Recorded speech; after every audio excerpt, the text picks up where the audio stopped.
Chapter 87. Pen Pictures of the New Earth.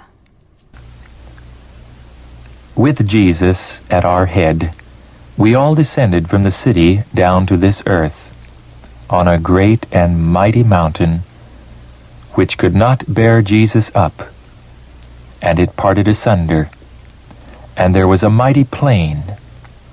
Then we looked up and saw the holy city with 12 foundations, and 12 gates, 3 on each side, and an angel at each gate.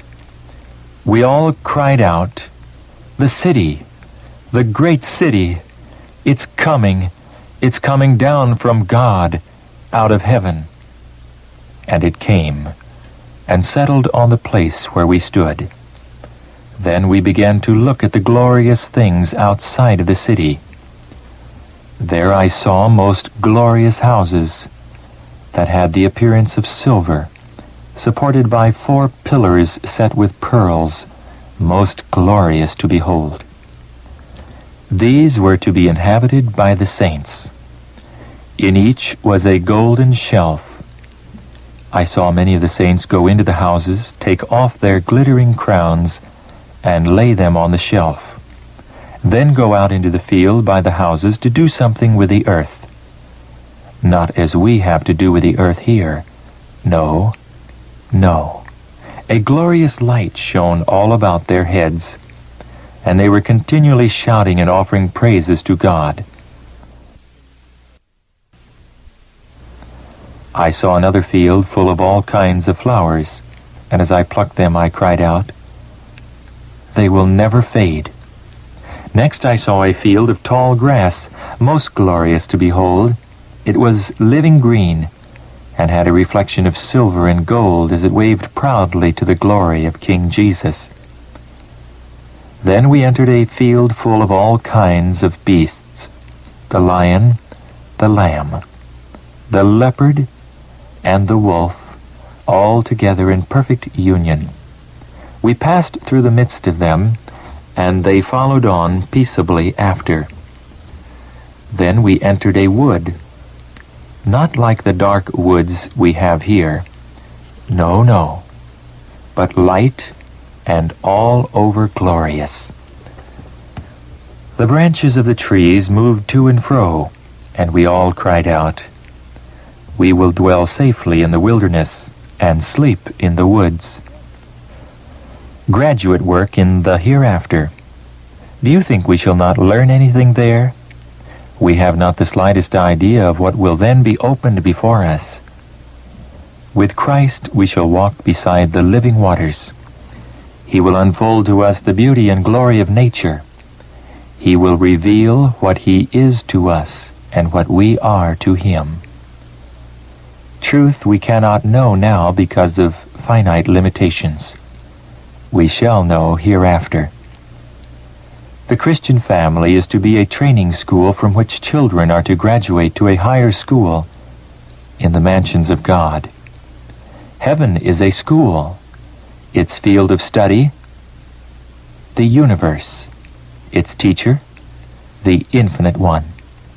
A branch of this school was established in Eden, and the plan of redemption accomplished, education will again be taken up in the Eden school. Between the school established in Eden at the beginning and the school of the hereafter, there lies the whole compass of this world's history, the history of human transgression and suffering, of divine sacrifice, and of victory over death and sin. Restored to His presence, man will again, as at the beginning, be taught of God. "My people shall know my name. They shall know in that day that I am He that doth speak. Behold, it is I."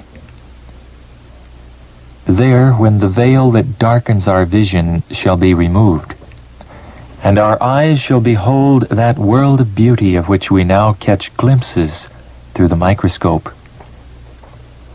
When we look on the glories of the heavens, now scanned afar through the telescope, when the blight of sin removed, the whole earth shall appear in the beauty of the Lord our God, what a field will be open to our study. All the treasures of the universe will be open to the study of God's redeemed. Unfettered by mortality, they wing their tireless flight to worlds afar. Worlds that thrilled with sorrow at the spectacle of human woe and rang with songs of gladness at the tidings of a ransomed soul. With unutterable delight, the children of earth enter into the joy and wisdom of unfallen beings. They share the treasures of knowledge and understanding gained through the ages upon ages in contemplation of God's handiwork. With undimmed vision, they gaze upon the glory of creation, suns and stars and systems, all in their appointed order, circling the throne of deity. Upon all things, from the least to the greatest, the Creator's name is written, and in all are the riches of His power displayed. And the years of eternity as they roll will bring richer and still more glorious revelations of God and of Christ. All knowledge is progressive, so will love, reverence, and happiness increase. The more men learn of God, the greater will be their admiration of His character. There we shall know, even as also we are known. There the loves and sympathies that God has planted in the soul will find truest and sweetest exercise. The pure communion with holy beings, the harmonious social life with the blessed angels and with the faithful ones of all ages, the sacred fellowship that binds together the whole family in heaven and earth, all are among the experiences of the hereafter. In the earth made new, the redeemed will engage in the occupations and pleasures that brought happiness to Adam and Eve in the beginning. The Eden life will be lived, the life in garden and field. They shall build houses and inhabit them, and they shall plant vineyards and eat the fruit of them. They shall not build and another inhabit, they shall not plant and another eat. For as the days of a tree are the days of my people, and mine elect shall long enjoy the work of their hands. There every power will be developed, every capability increased. The grandest enterprises will be carried forward. The loftiest aspirations will be reached. The highest ambitions realized. And still, there will arise new heights to surmount, new wonders to admire, new truths to comprehend, fresh objects to call forth the powers of body and mind and soul. We are living in a most solemn period of this earth's history. There is never time to sin. It is always perilous to continue in transgression. But in a special sense is this true at the present time. We are now upon the very borders of the eternal world, and stand in a more solemn relation to time and to eternity than ever before. Now let every person search his own heart, and plead for the bright beams of the Sun of Righteousness to expel all spiritual darkness and cleanse from defilement. To us who are standing on the very verge of their fulfillment, of what deep moment, what living interest are these delineations of things to come? Events for which, since our first parents turned their steps from Eden, God's children have watched and waited, longed and prayed. Fellow pilgrim, we are still amid the shadows and turmoil of earthly activities, but soon our Savior is to appear to bring deliverance and rest.